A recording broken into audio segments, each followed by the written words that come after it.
Good morning friends. आज हम BSc part second का एक टॉपिक है समावेयता, आइसोमेरिज्म इन कोऑर्डिनेशन कंपाउंड्स। संकुल यौगिकों में समावेयता से क्या अभिप्राय है, समावेयता कितने प्रकार की होती है और किस प्रकार से हम इसको व्यक्त कर सकते हैं। देखिए, स्टीरियो आइसोमेरिज्म हमने उन अणुओं को कहा जिनका कि अणुसूत्र समान है। अणुसूत्र तो वहाँ भी स्ट्रक्चरल आइसोमेरिज्म में समान था, परंतु स्ट्रक्चरल आइसोमेरिज्म के अंदर बॉन्ड कनेक्शन की हम बात कर रहे थे कि उनका आबंध परमाणुओं का क्या है, बॉन्ड कनेक्शन। और यहाँ पे हम बात जो कर रहे हैं वो कर रहे हैं, यहाँ हम बात कर रहे हैं इनकी ओरिएंटेशन की, कि ओरिएंटेशन क्या है। अब ओरिएंटेशन और बॉन्ड कनेक्शन, यानी ये बॉन्ड कनेक्शन की हमने बात की, यहाँ हम बात कर रहे हैं अभिविन्यास, उनका ओरिएंटेशन कैसा है। इन दोनों के अंदर डिफरेंशिएट के आधार पे हम कह सकते हैं कि कैसा है और किस प्रकार की इनकी समावेयता पाई जाती है। इनके अंदर हम इसकी बात करेंगे। तो आगे हम लेते हैं इसको कि स्ट्रक्चरल आइसोमेरिज्म के अंदर क्या है। देखिए, टू और more substances having the same molecular formula but different spatial arrangement are called isomers and this phenomenon is called isomerisations. तो जिनका एक अरेंजमेंट है, अलग अलग अरेंजमेंट किया हुआ है, वो अलग अलग स्पीशीज क्या कहलाती है, इनकी समावेवी। और ये पूरी घटना क्या कहलाती है, समावेयता। ये हमने कहा दो प्रकार की है। देखिए, स्ट्रक्चरल आइसोमेरिज्म और स्टीरियो आइसोमेरिज्म। स्ट्रक्चरल आइसोमेरिज्म क्या, डिफरेंट स्ट्रक्चर्स की हम बात करेंगे, जिसमें पहला आता है हमारे पास आयनाइजेशन आइसोमेरिज्म, यानी आयनिक परिवर्तन जो आप कर रहे हैं वो क्या, काउंटर आयन। मैंने कहा था आपको प्राइमरी और सेकेंडरी दो प्रकार की वैलेंसीज आपको यहाँ पे बताई थी। और प्राइमरी वैलेंसी मैंने क्या था, काउंटर आयन। काउंटर आयन में क्या है, जो कि किसी विलीन के साथ आयनिक फॉर्म में भाग ले सकता है और अवक्षेप प्राप्त हो सकता है। वही स्थिति यहाँ पे है। मैंने कहा काउंटर आयन की बात करें, this form of isomerism arising when the counter ion in complex salt itself potential ligand and can displace in the ligand, यानी एक लिगेंड दूसरे लिगेंड से डिस्प्लेस हो जाता है। कौन सा, काउंटर आयन। तो यहाँ पे हम देख सकते हैं सल्फेट आयन जो है वो, ये ब्रोमाइड आयन। ब्रोमाइड आयन क्या है, काउंटर आयन की तरह कार्य कर रहा है। सल्फेट आयन के हमारे लिगेंड या कोऑर्डिनेशन नंबर की तरह कार्य कर रहा है। दूसरे एग्जाम्पल इसी में जिसका मॉलिक्यूलर फॉर्मूला वही हमारे पास। देखिए, दूसरे में क्या है, यहाँ पे ये काउंटर आयन की तरह कार्य कौन कर रहा है, सल्फेट आयन कर रहा है। और ब्रोमीन क्या है, ब्रोमाइड जो है, और यहाँ पे ये एक सेकेंडरी वैलेंसी हम कहें कोऑर्डिनेशन की तरह यहाँ पे कार्य कर रहा है। अब देखिए, दूसरा है हाइड्रेट या सोलवेंट आइसोमेरिज्म, यानी यहाँ पे सोलवेंट किसको ले रहे हैं हम, पानी, वाटर मॉलिक्यूल को ले रहे हैं। तो वाटर मॉलिक्यूल के नंबर ऑफ वाटर मॉलिक्यूल में क्या परिवर्तन आ रहा है, इसको हम कह सकते हैं हाइड्रेट आइसोमेरिज्म। एग्जाम्पल देखिए, क्रोमियम का हेक्सा एक्वा कंपाउंड हम ले रहे हैं, यहाँ पे CrH2O का होल 6 और Cl3 क्या काउंटर आयन है। तो ये देखिए, वहाँ पे एक चेंज किस में आ रहा है, CH2O का होल 5 और काउंटर आयन Cl3 से क्या बन गया, Cl2 और Cl यहाँ पे आ गया। लेकिन काउंटर आयन में संख्या तो वही रहेगी वापस H2O। इसका मतलब वाटर मॉलिक्यूल जो सेकेंडरी वैलेंसीज में कोऑर्डिनेशन नंबर में काम आ रहा था, वो अब किस में काम आ रहा है, हमारा काउंटर आयन में। इसके बाद आता है, देखिए, तो ये हमारे पास था स्ट्रक्चरल आइसोमेरिज्म की हम बात कर रहे थे। दूसरा हमारे पास है स्टीरियो आइसोमेरिज्म, जिसके ऊपर आज चर्चा करेंगे। स्टीरियो आइसोमेरिज्म क्या होता है, stereo isomers have the same chemical formula and chemical bond. यहाँ पे केमिकल बॉन्ड की जो हम बात कर रहे हैं वो क्या है, एक समान है, but they have different spatial arrangement. लेकिन अभिविन्यास, ओरिएंटेशन, उनका जो अरेंजमेंट है वो कैसा है, डिफरेंट है। They are two kinds of, ये दो प्रकार के हैं, ज्योमेट्रिकल आइसोमेरिज्म और ऑप्टिकल आइसोमेरिज्म।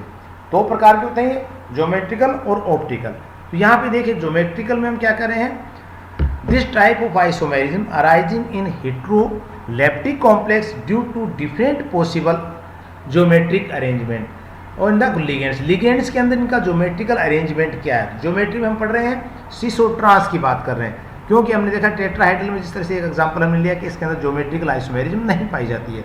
क्यों, क्योंकि इसके अंदर किसी भी रूप में घुमाएंगे तो बॉन्ड एंगल जो आ रहा है वो एक समान बना हुआ है। यहाँ पे किसी प्रकार का कोई परिवर्तन उसमें नहीं आ रहा है। दूसरा, जब हम अगर इस प्रकार का कंपाउंड ले लें जिसमें देख सकते हैं आप प्लेटिनम के साथ 2 Cl ग्रुप लगे हैं, 2 अमोनिया ग्रुप लगे हैं, तो हो सकता है एक पोजीशन में दोनों एक साइड में हो, दूसरी पोजीशन में दोनों विरुद्ध साइड में हो। इसका मतलब ऐसी स्थिति में ज्योमेट्रिकल आइसोमेरिज्म शो करेगा कंपाउंड की plane of symmetry, in plane के अंदर किस प्रकार की व्यवस्था है लिगेंड की। तो एक तो सिस रूप में हो सकती है, दूसरी ट्रांस रूप में। इसी प्रकार से हमने कोबाल्ट के साथ एग्जांपल ले रखा है। यहाँ भी आप देख सकते हैं दोनों क्लोरीन क्या है, एक सिस फॉर्म में आ रहे हैं। यहाँ पे देखिए अमोनिया दोनों क्या आ रहे हैं, ट्रांस फॉर्म में आ रहे हैं। तो सिस और ट्रांस दो रूप इसका हम ले सकते हैं geometrical isomerism. Geometrical isomers are the isomers having same number of ligands, ligand तो उतने नंबर है, but different arrangement of ligand around the central metal atom, केंद्रीय परमाणु के चारों ओर जो अरेंजमेंट है किसका, लिगेंड का, वो क्या है, डिफरेंट है, अलग अलग है। कंडीशन क्या है इसकी, देखिए ज्योमेट्रिकल आइसोमेरिज्म में दो कंडीशन को हमें ध्यान रखना है। अगर ये कंडीशन फुलफिल कर रही है इसका मतलब वो क्या है, ज्योमेट्रिकल आइसोमेरिज्म शो करेगा, अदरवाइज नहीं करेगा। पहला क्या है, two different type of bonds angle between the ligand pair show geometrical isomerism, यानी यहाँ पे दो डिफरेंट टाइप ऑफ बॉन्ड्स उपस्थित हैं एंगल बिटवीन द लिगेंड्स में, पेयर में, तो वो ज्योमेट्रिकल आइसोमेरिज्म शो कर रही है। दूसरा क्या है, at least one angle should be 180 degree, एक एंगल उसके अंदर 180 डिग्री का होना चाहिए, तभी वो ज्योमेट्रिकल आइसोमेरिज्म शो कर सकता है। कोऑर्डिनेशन नंबर 2 की बात करते हैं। कैसी स्थिति है, एक लीनियर स्थिति होती है, 180 डिग्री का कोण है इसमें, तो लीनियर ज्योमेट्रिकल सेम बॉन्ड। अब यहाँ देखिए आप क्या है, same angle, two type of angle, क्या सेम एंगल, यहाँ पे आ रहा है अपने पास linear geometrical same bond angle, दोनों में क्या 180 डिग्री का है, ये देखिए MLL, दोनों तो क्या 180 डिग्री का कोण बनना हमारे पास, तो ज्योमेट्रिकल आइसोमेरिज्म शो होगी या नहीं होगी, यहाँ पे देखिए, लेकिन सेम बॉन्ड होने के कारण क्या होगा, GI इज नॉट शो, ये GI को शो नहीं करेंगे, ठीक है, 180 का तो बन रहा है लेकिन GI को शो नहीं करेंगे। क्या बताया था हमने, different type of bond angle की हमने बात यहाँ पे की थी। थर्ड में देखिए आप कोऑर्डिनेशन नंबर 3, ट्रायंगुलर ज्योमेट्री, क्योंकि यहाँ पे आप जानते हैं ट्रायंगुलर में क्या है, सभी बॉन्ड एंगल जो है 120 डिग्री के हैं, तो 180 वाली बात भी सिद्ध नहीं हो रही। दूसरा, different type of bond angle भी नहीं बन रहे क्योंकि एक समान बॉन्ड एंगल बन रहे हैं, तो इसका मतलब क्या है, यानी ट्रायंगल ज्योमेट्री भी सेम बॉन्ड एंगल होने के कारण GI शो नहीं करेगी। इसी प्रकार से कोऑर्डिनेशन नंबर 4 में बात कर रहे हैं, टेट्राहेड्रल एंगल इज सेम, अगर चारों टेट्राहेड्रल के अंदर बॉन्ड एंगल समान है, कितने 109.28 सेकेंड के अगर हैं, इसका मतलब GI जो वो सबमिट नहीं करेगी या शो नहीं करेगी। बट यही चीज़ हम कहें स्क्वायर प्लेनर, अगर स्क्वायर प्लेनर है, fulfil above condition so GI is show, अगर ये दोनों कंडीशन जो 1 और 2 नंबर हम लेके चल रहे हैं, अगर ये फुलफिल कर रहा है तो निश्चित रूप से GI ज्योमेट्रिकल आइसोमेरिज्म जो वो शो करेंगे कंपाउंड। देखिए एग्जांपल लिया हमने Ma2B2, Ma2B2 में देखिए आप AA है ना, ये BB का ऊपर दिखाया आपको, देखिए यहाँ पे AB यानी दोनों B क्या है, एक साइड में आ रहे हैं, ये क्या सर, सिस आइसोमेरिज्म की बात हम कर रहे हैं। यहाँ हम देखें दोनों एक साइड में आ रहे हैं, दोनों कैसे आ रहे हैं, AA नीचे क्यों आ रहा है, प्लेन ऑफ, ये अबाव प्लेन ऑफ है, यहाँ पे देखिए एक साइड प्लेन ऑफ है, यहाँ पे क्या एक साइड प्लेन ऑफ है। इसका मतलब क्या है, Ma2B2 के अंदर स्क्वायर प्लेनर के अंदर कंडीशन फुलफिल हो रही है, 180 का कोण बन रहा है, डिफरेंट टाइप के एंगल बन रहे हैं, इसका मतलब क्या है, स्क्वायर प्लेनर के अंदर Ma2B2 जो है वो क्या है, सिस आइसोमर्स के रूप में शो हो रहा है। इसी प्रकार से अगर हम इसको BB यानी 180 में ले लें दोनों को, तो क्या 180 डिग्री का कोण बनना है यहाँ पे, ये भी क्या है, Ma2B2 स्क्वायर प्लेनर कॉम्प्लेक्स यानी ट्रांस आइसोमर्स के रूप में शो करेगा। अब देखिए आप लेते हैं इसके ज्योमेट्रिकल आइसोमर Ma4 टाइप का एग्जांपल हम लें, A4, इसका मतलब क्या है, चारों बॉन्ड एंगल समान आ रहे हैं। देखिए Ma4 में अब इनके हम बनाते हैं क्या, पॉसिबिलिटी ऑफ द बॉन्ड्स की, या करें पेयर बनाएंगे, और पेयर में हम स्थिति देखेंगे कि एक समान पेयर बन रहे हैं, अलग अलग बन रहे हैं। देखिए Ma4 में क्या है, AA और AA दो पेयर बन रहे हैं, और तीसरे पेयर की कोई संभावना यहाँ पे नहीं है, तो ओनली वन पेयर पॉसिबिलिटी बन रही है इसके अंदर, इसका मतलब GI क्या हुआ यहाँ पे, शो नहीं करेगा। Ma3B, यहाँ पे देखिए पहले पेयर बनाएंगे AA AB, तो इसका मतलब 2 और 1 3 हो गए और ये B हो गए, इसका मतलब 2 ही पॉसिबिलिटी बन सकती है इसकी, जिनके अंदर MAA और AB, ये only one pair of possibility बन रही है। तो यहाँ भी क्या हुआ, कोई ज्योमेट्रिकल आइसोमेरिज्म शो नहीं करेगा क्योंकि एक ही पॉसिबिलिटी इसकी बन रही है। तो पेयरिंग की पॉसिबिलिटी क्या बन रही है, Ma2B2 में देखिए AABB एक पेयर ये बन गया हमारे पास, दूसरा बना ABAB, तो 2 टाइप के पेयर बन गए हमारे पास यहाँ पे, तो मोर देन वन पॉसिबिलिटी बन गई। जितनी पॉसिबिलिटी बन जाती हैं उतनी GI इसकी शो करेंगे, तो नंबर ऑफ GI कितनी हो जाएंगे यहाँ पे 2।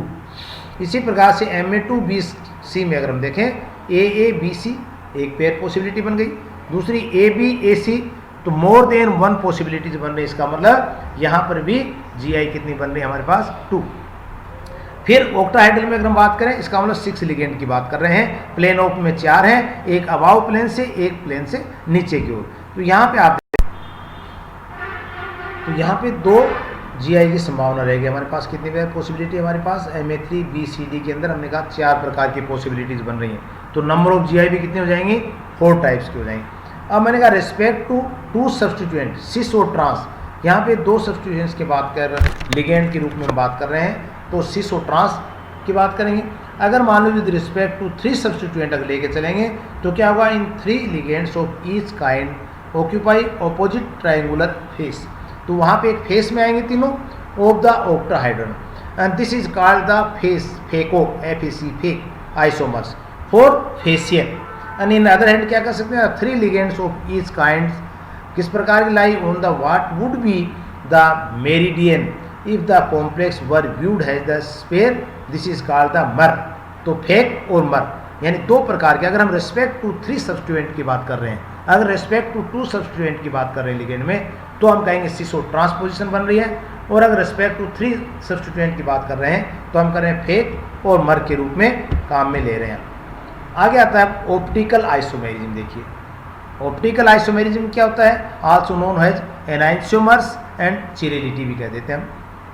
तो the facial and meridional isomers of MA3B3 octahedral complex are both optically active होंगे, और in octahedral complex 1-2 position are cis position has they have 90 degree separation, while 1-2 position are the trans position has they have 180 degree. अगर 1-6 की हम बात करें तो 180 degree पे आ रहा है, इसका मतलब ट्रांस पोजीशन आ रहा है, और 190 डिग्री पे आ रहा है, इसका मतलब 1-2 पोजीशन पे आ रहा है। तो यहाँ पे हम बात कर रहे हैं फेसियल आ रहा है या मेरिडोनियल। ये 3 रेस्पेक्ट में बात कर रहे हैं, ये 2 सब्सटीट्यूएंट रेस्पेक्ट में हम बात इसकी करते हैं।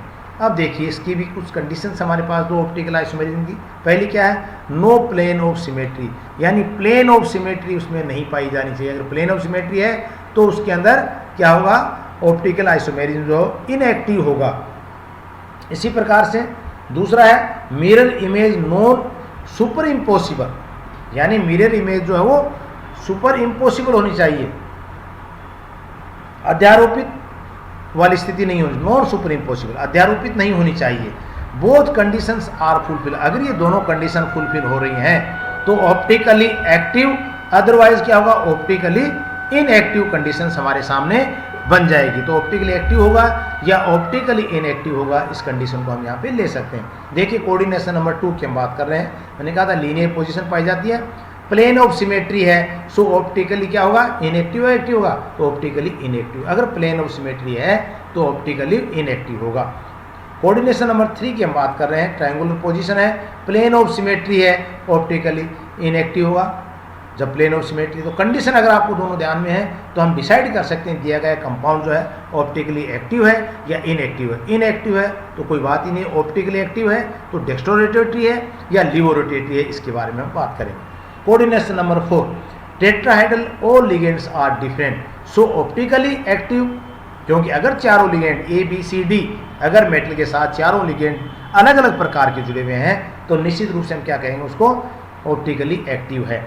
और square planar optically inactive but remain optically active ligand. Square planar में अगर वो सिस और ट्रांस पोजीशन है तो हम बात कर रहे हैं। So chirality molecules is the presence of an asymmetric carbon atom, यानी जिसके अंदर कार्बन एटम एसिमेट्रिक पाए जा रहे हैं। देखिए ऑप्टिकली आइसोमेरिज्म में मैंने क्या बताया आपको, optical isomers are mirror image that can not be superimposed on one another, एक दूसरे पे जो अध्यारोपित नहीं होती हो। दीज आर कॉल्ड एनाइंशियोमर्स, उसको हम क्या कहते हैं, एनाइंशियोमर्स भी कह देते हैं। These molecules are ion of the can not be superimposed are called a chiral, और इस प्रकार का जो कंपाउंड हो क्या चीरल कंपाउंड कहलाएगा। तो the 2 forms are cancelled, dextrorotatory और लिवोरोटेटरी। तो इस प्रकार से 2 फॉर्म्स को हम कॉल्ड कहेंगे। कौन कौन सी 2 फॉर्म्स हमारे पास हैं, डेक्स्ट्रोरोटेटरी D से रिप्रेजेंट करेंगे, लिवोरोटेटरी इसको L से रिप्रेजेंट करेंगे। Depending upon the direction they rotate of the plane of the polarising light, यानी वो पोलराइज लाइट को डेक्स्ट्रोरोटेट कर रहा है या लिवोरोटेट कर रहा है। अगर वो पोलराइज लाइट को कोई प्रचेज नहीं आ रहा, जैसा पोलराइज लाइट हमने निकल प्रिज्म से गुजारी वैसी वैसी बाहर आ रही है, इसका मतलब इनएक्टिव है। अगर वो पोलराइज लाइट को डायरेक्शन चेंज हो रहा है तो हम क्या कह देंगे, उसको पोलराइज लाइट जो है वो पोलोमेट्री के द्वारा हम ज्ञात कर लेते हैं। वो D रोटेटरी हो सकती है या R लेफ्ट है तो एल रोटेटरी की हम बात कर रहे हैं। यहाँ आप देखिए दो कंपाउंड का एग्जाम्पल दिया हमने मिरर इमेज की सहायता से। तो यहाँ पे ट्रांस में आप देख सकते हैं क्या हो रहा है, isomers optically inactive super impossible mirror image दोनों बन रही हैं, देखिए एक दूसरे के ऊपर अध्यारोपित हो रही हैं, तो ये क्या हो जाएगा, ये निश्चित रूप से इनएक्टिव होगा। इसी प्रकार से मान लीजिए ये इमेज हम लें तो आप देखें एक दूसरे के ऊपर अध्यारोपित नहीं हो रही हैं, सुपर इम्पोज नहीं हो रही हैं, यानी यहाँ पे आइसोमर्स ऑप्टिकली एक्टिव है, non super impossible mirror image बन रही हैं। इसका मतलब एक दूसरे पे अध्यारोपित नहीं हो रही हैं, तो ये पोजीशन क्या कहलाएगी, एक्टिव। और यहाँ पे हम कह सकते हैं डेक्स्ट्रो रोटेटरी हो रहा है या लियो रोटेटरी हो रहा है। अब आता लास्ट इसके अंदर आपके एनाइसोमर्स और डाई आइसोमर्स क्या है। तो देखिए एनाइसोमर्स क्या है, enantiomers are stereo isomers that are mirror image of each other. दूसरा, having identical physical properties except for the ability to rotate plane polarizing light. Polarizing light को कैसे रोटेट कर रहा है उसके ऊपर निर्भर करेगी। दूसरा, प्रेजेंट इन पेयर्स, किस में होगा, पेयर्स के रूप में। Last, similarly molecular space, shape कैसा है, सिमिलरली मोलिकुलस का। डाई स्टीरियोमर्स में क्या बताया था हमने, डाई स्टीरियोमर्स में are stereo isomers that are not a mirror image of each other. Distinct physical properties, there can be several molecules और डिफरेंट मोलिकुलर शेप, और उनकी शेप भी क्या होगी, अलग अलग प्रकार की होगी। तो इस प्रकार से हम इसको आइसोमेरिज्म में, मैंने पहला भी वीडियो आपको जारी किया था एक, और दूसरा वीडियो इसलिए इसमें थोड़ा सा एग्जाम्पल और देना चाह रहा था। तो इन दोनों वीडियोज़ को आप देखें और उसके पश्चात अपने नोट्स तैयार करें, और कोई दिक्कत हो, समस्या हो, आप मुझसे कॉल कर सकते हैं। Thank you.